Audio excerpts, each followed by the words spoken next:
नमस्कार दोस्तों, आज मैं आपको अहोई अष्टमी व्रत में सुनी जाने वाली 8 कहानी सुनाने जा रही हूँ। प्रेम से बोली अहोई माता की जय हो, गणेश भगवान की जय हो। एक नगर में एक साहूकार रहता था। उसके 7 लड़के थे। एक दिन उसकी स्त्री खदाने में मिट्टी खोदने के लिए गई और ज्यों ही उसने जाकर वहां कुदारी मारी, त्यों ही सेही के बच्चे कुदाल की चोट से सदा के लिए सो गए। इसके बाद उसने कुदाल को स्याहू के खून से सना देखा तो उसे सेही के बच्चे मर जाने का बड़ा दुख हुआ, परंतु वह विवश थी क्योंकि यह काम उससे अनजाने में हो गया था। इसके बाद वह बिना मिट्टी लिए ही खेत करती हुई अपने घर आ गई और इधर जब से ही अपने घुरकाल में आई तो अपने बच्चों को मरा हुआ देखकर नाना प्रकार से विलाप करने लगी और ईश्वर से प्रार्थना की कि जिसने मेरे बच्चे को मारा है उसे भी इसी प्रकार का कष्ट होना चाहिए। तत्पश्चात सेही के श्राप से सेठानी के 7 लड़के एक ही साल के अंदर समाप्त हो गए, अर्थात मर गए। इस प्रकार अपने बच्चों को असमय काल के मुंह में समाये जाने पर शेर सेठानी इतने दुखी हुए कि उन्होंने किसी तीर्थ पर जाकर अपने प्राण गंवा देना उचित समझा। इसके बाद वे घर छोड़कर पैदल ही किसी तीर्थ की ओर चल दिए और खाने की ओर कोई ध्यान न देकर जब तक उनमें कुछ भी शक्ति और साहस रहा तब तक वह चलते ही रहे और जब वे पूर्णतया अशक्त हो गए तो अंत में मूर्छित होकर गिर पड़े। उनकी ऐसी दशा देखकर भगवान करुणा सागर ने उनको मृत्यु से बचाने के लिए उनके पापों का अंत किया और इसी अवसर में आकाशवाणी हुई कि हे सेठ, तेरी सेठानी ने मिट्टी खोदते समय ध्यान न देकर सेही के बच्चे को मार दिया। इसके कारण तुम्हें अपने बच्चों का दुख देखना पड़ा। यदि अब पुनः घर जाकर तुम मन लगाकर गौ की सेवा करोगे और अहोई माता और जगता देवी का विधि विधान से व्रत आरंभ कर प्राणियों पर दया रखते हुए स्वप्न में भी किसी को कष्ट नहीं दोगे तो तुम्हें भगवान की कृपा से पुनः संतान का सुख प्राप्त होगा। इस आकाशवाणी को सुनकर शेर सेठानी को कुछ धैर्य हुआ और वे दोनों भगवती का स्मरण करते हुए अपने घर को प्रस्थान किए। घर पहुंचकर उन दोनों ने आकाशवाणी के अनुसार कार्य करना आरंभ कर दिया। इसके साथ ही ईर्ष्या द्वेष की भावना से रहित होकर सभी प्राणियों पर करुणा का भाव रखना प्रारंभ कर दिया। ऐसा करने के पश्चात भगवान की कृपा से वे सेठ सेठानी 7 पुत्रों वाले होकर अगणित पौत्रों सहित संसार में नाना प्रकार के सुखों को भोग कर अंत में स्वर्गलोक को चले गए। प्रेम से बोलिए अहोई माता की जय हो। अहोई माता की दूसरी कथा के अनुसार एक साहूकार था जिसके 7 बेटे थे, 7 बहुएं तथा एक बेटी थी। दिवाली से पहले कार्तिक बंदी अष्टमी को 7 बहुएं अपनी इकलौती ननद के साथ जंगल में खदान में मिट्टी खोद रही थी। वहीं सेई की मांद थी। मिट्टी खोदते समय ननद के हाथ से सेई का बच्चा मर गया। स्याहू माता बोली कि मैं तेरी कोख बांधूंगी। तब ननद अपने 7 भाभियों से बोली कि तुम में से मेरे बदले कोई अपनी कोख बंधवा लो। सब भाभियों ने अपनी कोख बंधवाने से इनकार कर दिया, परंतु छोटी भाभी सोचने लगी कि यदि मैं कोख नहीं बंधवाऊंगी तो सासू जी नाराज होंगी। ऐसा विचार कर ननद के बदले में छोटी भाभी ने अपनी कोख बंधवा ली। इसके बाद जब उससे जो लड़का होता तो 7 दिन बाद मर जाता। एक दिन उसने पंडित को बुलाकर पूछा, मेरी संतान 7वें दिन क्यों मर जाती है?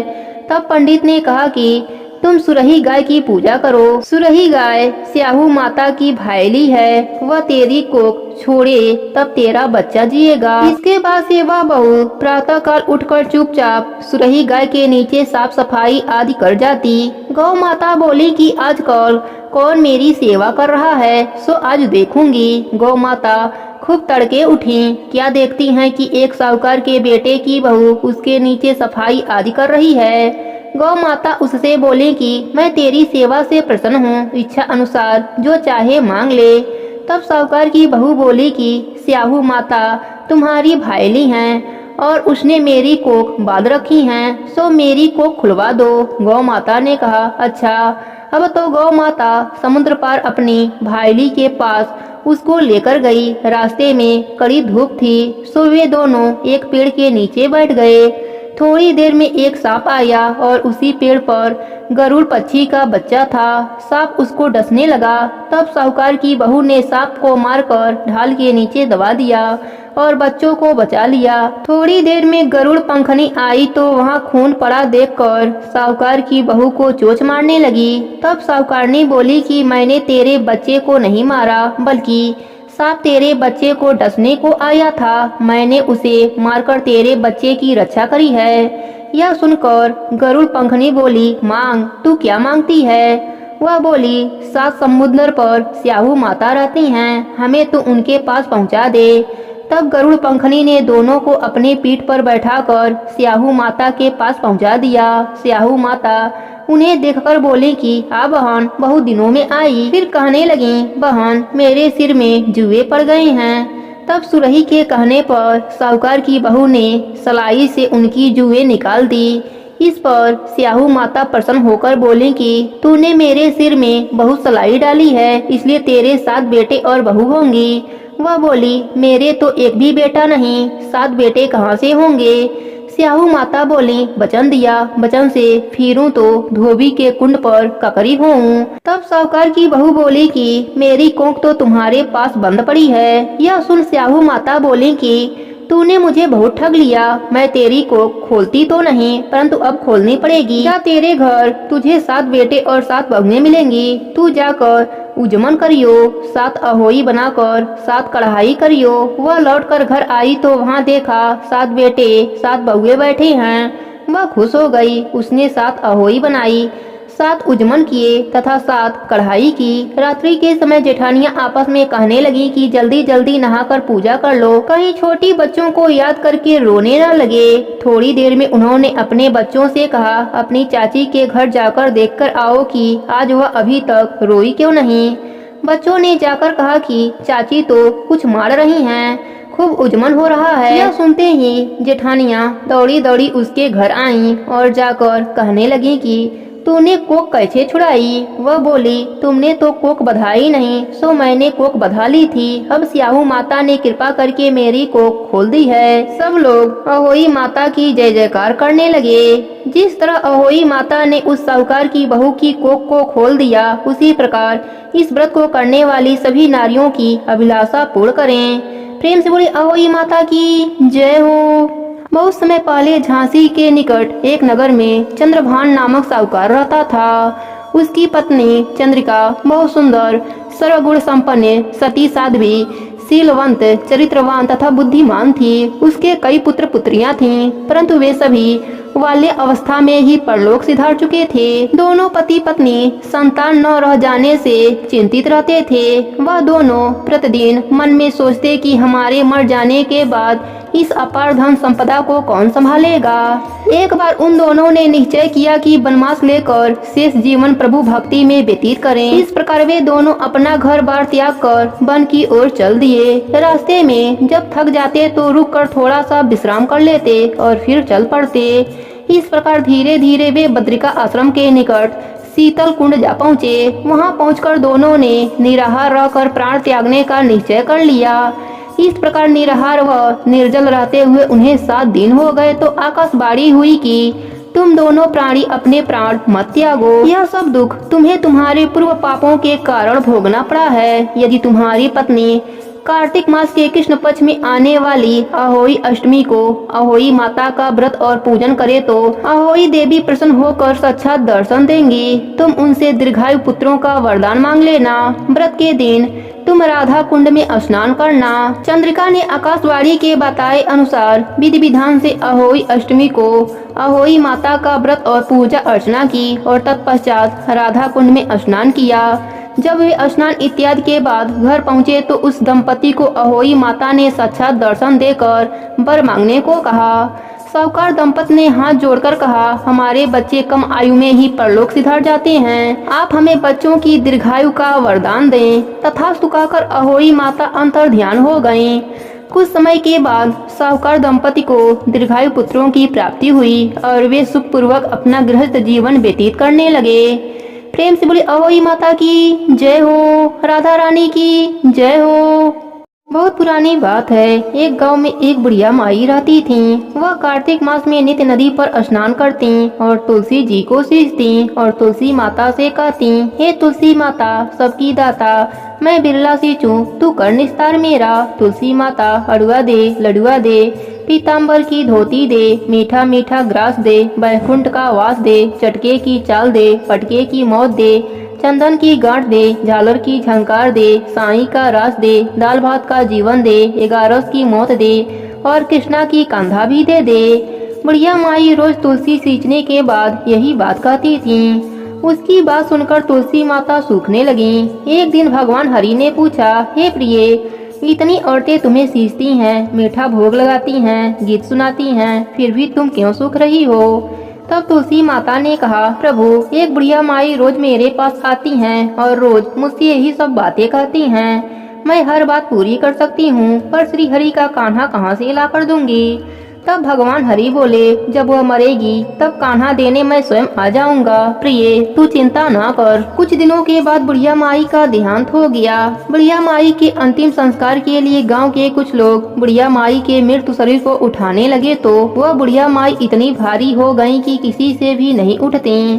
सब गांव वाले बोलने लगे कि बुढ़िया माई तो अपने पूरे जीवन में पूजा पाठ किया था, फिर भी यह इतनी भारी कैसे हो गई? तभी उधर से बूढ़े ब्राह्मण के रूप में भगवान हरि स्वयं वहाँ आए और पूछने लगे कि क्या हुआ। तब सभी कहने लगे, बुढ़िया माई का शरीर उठ नहीं रहा है, लगता है यह पाप भी बहुत करती थी, इसलिए यह मरने के बाद भारी हो गई हैं। तब भगवान के रूप में प्रभु बोले, मुझे इसके कानों में एक बात कहने दो, शायद उठ जाए। लोग बोले, ठीक है, आप भी प्रयास कर लो। भगवान बुढ़िया माई के कानों में कहने लगे, बुढ़िया माई, मन की निकाल ले, अड़ुआ ले, गड़ुआ ले, पीताम्बर की धोती ले, मीठा मीठा ग्रास ले, बैकुंठ का वास ले, चटके की चाल ले, पटके की मौत ले, चंदन की गांठ ले, झालर की झंकार ले, दाल भात का जीवन ले, एकादशी की मौत ले और ले श्री हरि का कान्हा भी ले ले। इतना कहते ही बुढ़िया माई हल्की हो गई। भगवान अपने कंधे पर उसे ले गए। बुढ़िया माई को मुक्ति मिल गई और वह श्री हरि के साथ बैकुंठ लोक को चली गई। हे तुलसी माता, जैसे आपने बुढ़िया माई पर अपनी कृपा करी, वैसे ही अपने सभी भक्तों पर अपनी कृपा बनाए रखना। प्रेम से बोलिए तुलसी माता की जय हो। बहुत पुरानी बात है। एक नगर में एक ब्राह्मण और ब्राह्मणी रहते थे। दोनों ने घर के मंदिर में गणेश जी, लक्ष्मी जी को बैठा रखा था। ब्राह्मण नित्य प्रति उनकी सेवा किया करता, पूजा पाठ करता। ब्राह्मणी भी भोजन बनाती, भोग लगाती। उनके यहाँ बस एक ही कमी थी कि दोनों आपस में छोटी छोटी बातों को लेकर लड़ते झगड़ते रहते थे। ब्राह्मणी भोजन बनाती तो ब्राह्मण को कहती, भोग लगा दे। ब्राह्मण कहता, तू लगा दे, मैंने पूजा कर दी है। सुलाने का समय होता, आरती का समय होता तो वह कहता, तू कर दे। वह कहती, तू कर दे। परंतु नोक झोंक के साथ दोनों कर लेते थे। कार्तिक का महीना आया। दिवाली के दिन ब्राह्मणी ने भोजन बनाया और ब्राह्मण को कहा, भोग लगा दे। इस बात से दोनों में नोक झोंक शुरू हो गई। गणेश जी लक्ष्मी जी से बोले, यह दोनों तो लड़ते बहुत हैं, हम किसी और के घर जाकर आसन ग्रहण करते हैं। दोनों चल पड़े। कुछ दूरी पर एक घर में पहुँचे तो देखा देवरानी और जेठानी आपस में लड़ रही हैं। घर का आंगन गंदा पड़ा है, जूठे बर्तन इधर उधर बिखरे पड़े हैं, भोजन पानी की कोई व्यवस्था नहीं है। लक्ष्मी जी बोली, यहाँ तो मैं बिल्कुल भी नहीं रह सकती। दूसरे घर गए, बहू अपने सास से लड़ रही है, चौका बर्तन सब वैसा ही पड़ा है, भोजन पानी का कहीं कोई नामो निशान नहीं है। तीसरे घर गए, वहाँ भी लड़ाई। ऐसे ही जहाँ जाते कुछ ना कुछ उन्हें मिलता। लक्ष्मी जी बोली, गणेश जी, घूमते घूमते काफी समय बीत गया, कहीं भोजन पानी नहीं मिला, चलो ब्राह्मणी के घर वापस चलते हैं। दोनों चल पड़े। घर के बाहर पहुँचे। अंदर से पकवानों की खुशबू आ रही थी। द्वार खटखटाया। अंदर से ब्राह्मणी बोली, मैं नहीं खोलती द्वार, पहले तो आप लोग चले गए, अब आप लोग क्यों आए हो? वे बोले, ब्राह्मणी, अब हम नहीं जाएंगे।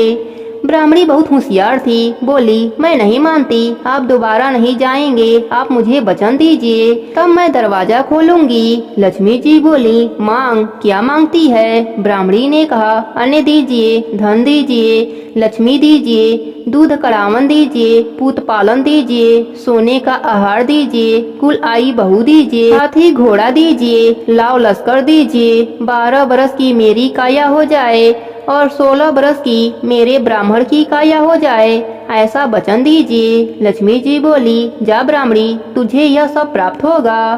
ब्राह्मणी ने द्वार खोला। गणेश जी, लक्ष्मी जी ने भीतर प्रवेश किया और ब्राह्मणी से कहा तुमने मुझे ठग लिया, पर जा तुझे सब मिलेगा।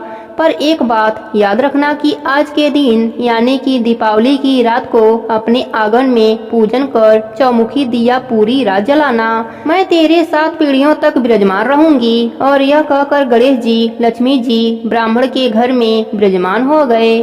गणेश जी लक्ष्मी जी की कृपा से ब्राह्मणी के घर में नवनित्य 12 सिद्धियां हो गईं, यानी कि ब्राह्मणी का घर सुख समृद्धि के भंडार से भर गया। हे गणेश जी, हे लक्ष्मी जी, जैसी कृपा आपने ब्राह्मणी और ब्राह्मण पर करी वैसे ही सब पर करना। इस कथा को सुनने वाले कहने वाले सबके घरों का भंडार भरे रखना। प्रेम से बोलिए लक्ष्मी माता की जय हो, गणेश भगवान की जय हो। बहुत पुरानी बात है। एक गांव में एक माँ बेटी रहती थी। बेटी का नाम राई था। वह बहुत सुंदर व सुशील थी। भगवान कृष्ण की परम भक्त थी। एक बार भगवान कृष्ण उसकी परीक्षा लेने हेतु चूड़ी बेचने वाले बनकर आए और आवाज देने लगे।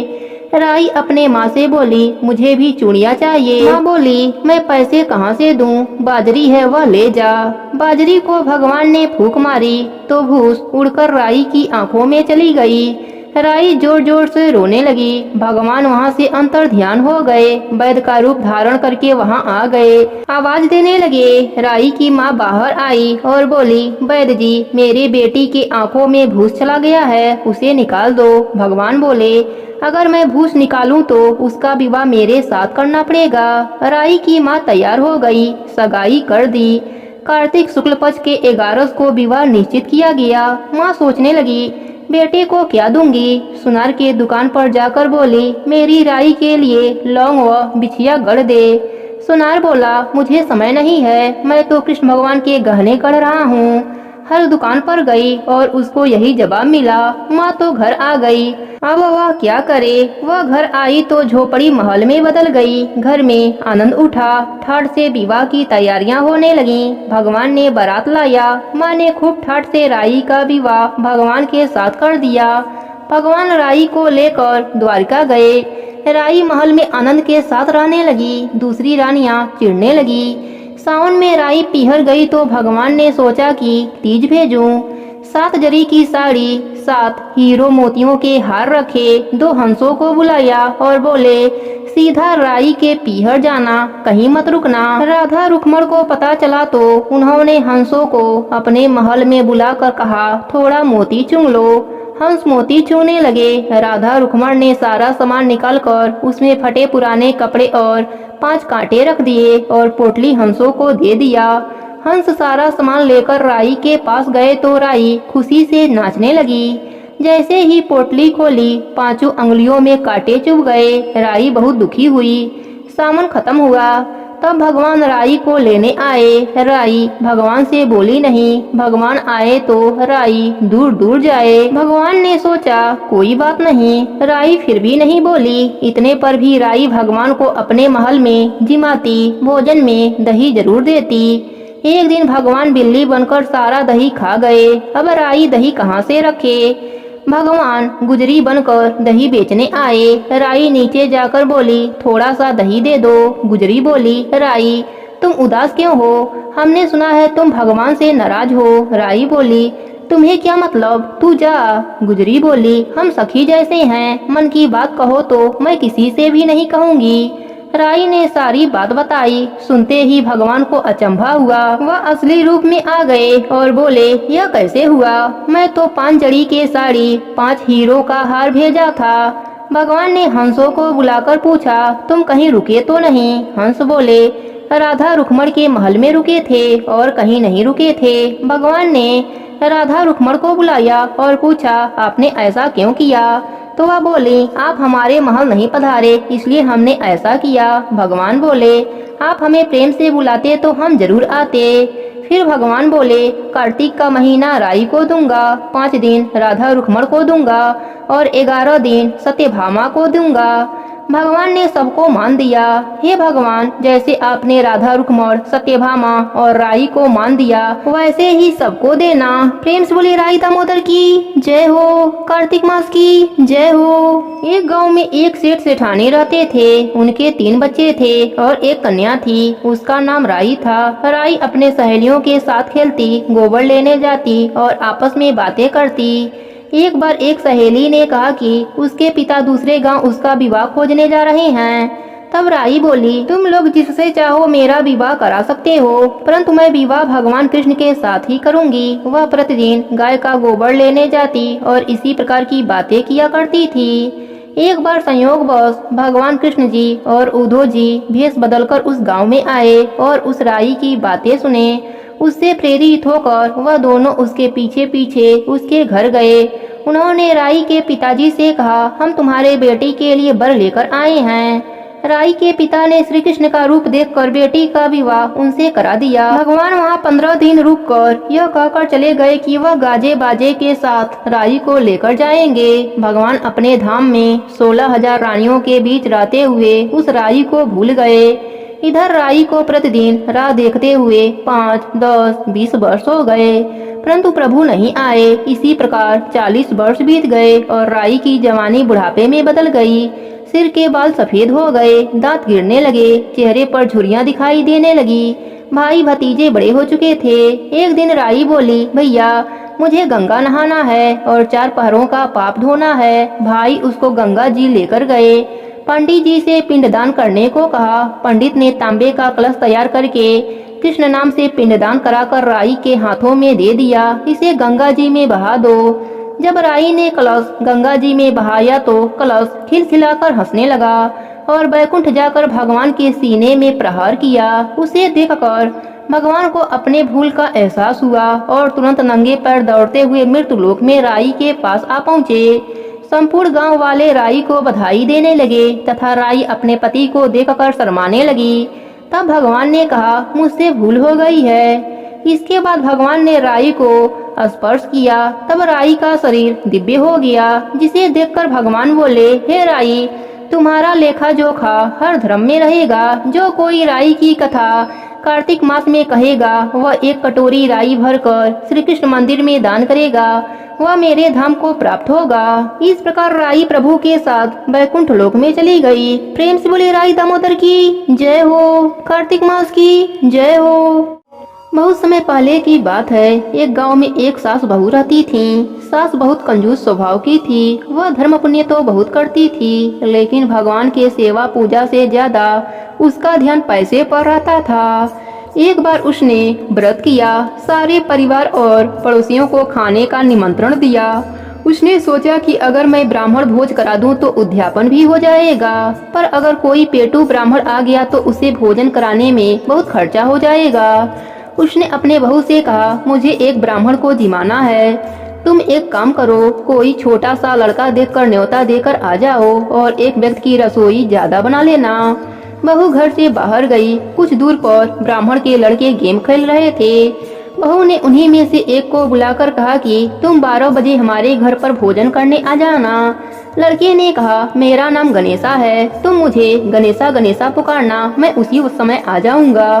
बहू ने घर जाकर रसोई में खाना बनाया। उसके बाद वह घर से बाहर गई। कुछ दूर पर आकर उसने ब्राह्मण बालकों को खोजा, पर उसे कोई नहीं मिला। फिर बहू को बालक का कहा याद आया और उसने गणेशा गणेशा पुकारा। तब अचानक से वह बालक बहू के सामने आ गया। बहू उसे घर लेकर आ गई और कहा, ब्राह्मण देवता, आप हाथ मुंह धो लो। फिर बहू ने सुंदर थाली में भोजन सजाकर उस बालक के सामने रख दिया।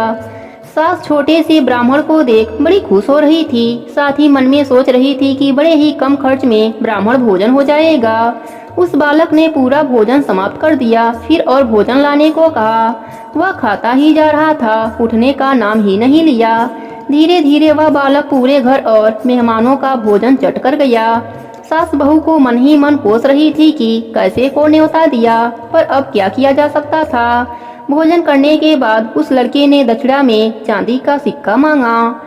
यह बात सुनकर बहू का बुरा हाल हो रहा था। उसके पास चांदी का सिक्का नहीं था। बहू सास के पास सिक्का मांगने आई। सास ने उसे 2-4 बातें सुनाकर चांदी का सिक्का यह सोचकर दिया कि अगर दक्षिणा नहीं दिया तो ब्राह्मण भोजन का पुण्य हमें नहीं मिलेगा। बहू ने ब्राह्मण बालक के पाँव पूजे और सिक्का देकर उसे विदा किया। जैसे ही वह बालक विदा हुआ तब सास बहू ने मुड़कर घर के भीतर देखा। घर में खूब हीरे मोती चमक रहे थे। सास बहू दोनों धन देखकर बहुत खुश हुए और बोले, गणेश जी का हम पर कृपा हुआ है। हमारे धन्य भाग जो हमारे घर गणेश जी भोजन करने पधारे।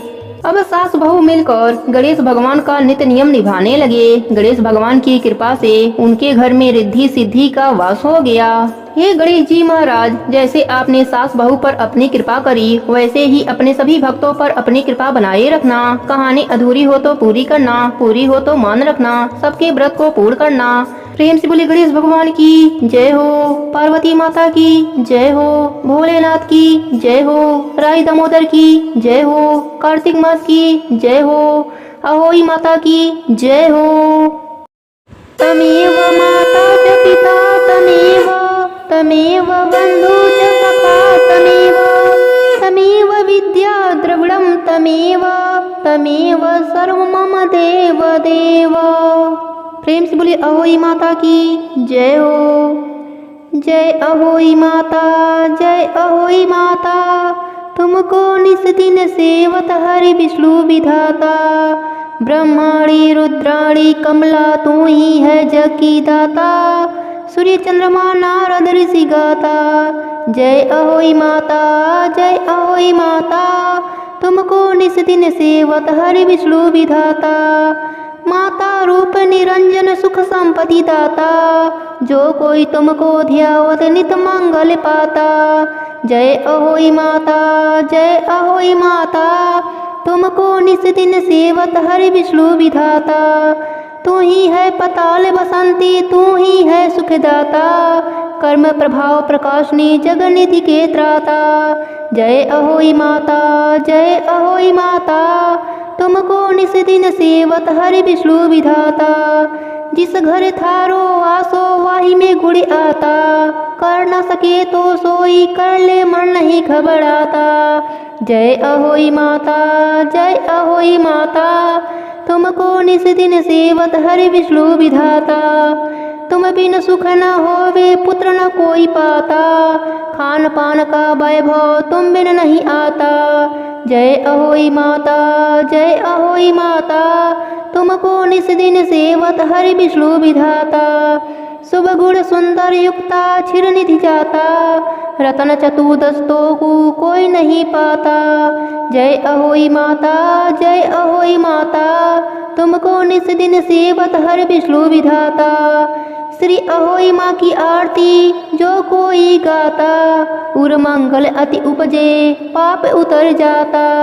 जय अहोई माता, जय अहोई माता, तुमको निस दिन सेवत हरि विष्णु विधाता। प्रेम से बोले अहोई माता की जय हो। जय गणेश, जय गणेश, जय गणेश देवा, माता जाकी पार्वती पिता महादेवा, माता जाकी पार्वती पिता महादेव। पान चढ़े फूल चढ़े और चढ़े मेवा, लड्डुअन का भोग लगे संत करे सेवा।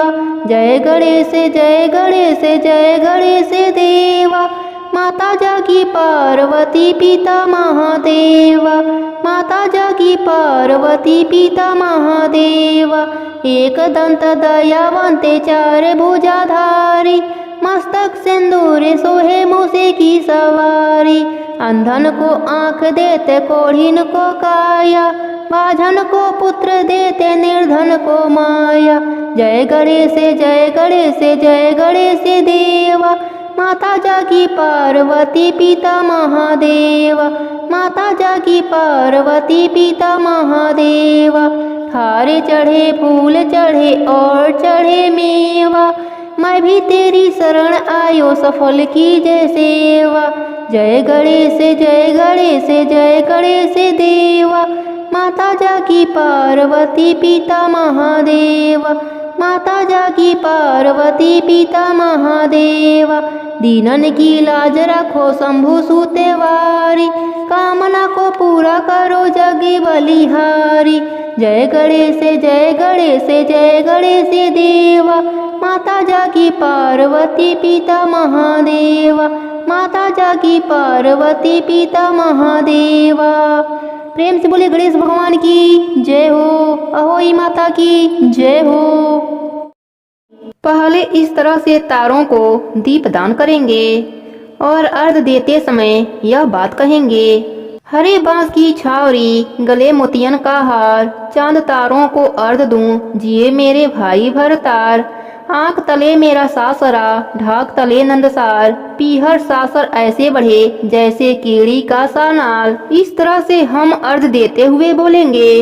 अर्घ देने के बाद वहीं पर खड़े होकर हम क्लॉकवाइज 3 बार परिक्रमा करेंगे और हाथ जोड़कर अहोई माता से हम अपने बच्चों की लंबी उम्र के लिए प्रार्थना करेंगे। फिर अंत में पूजा में हुई गलती के लिए क्षमा प्रार्थना करेंगे। ऐसा करने से अहोई माता प्रसन्न होकर बच्चों की दीर्घायु करके घर में नित नए मंगल करती रहती हैं। इस दिन पंडितों को पेठा दान करने से शुभ फल की प्राप्ति होती है। प्रेम से बोले गणेश भगवान की जय हो, पार्वती माता की जय हो, भोलेनाथ की जय हो, राई दामोदर की जय हो, कार्तिक मास की जय हो, अहोई माता की जय हो।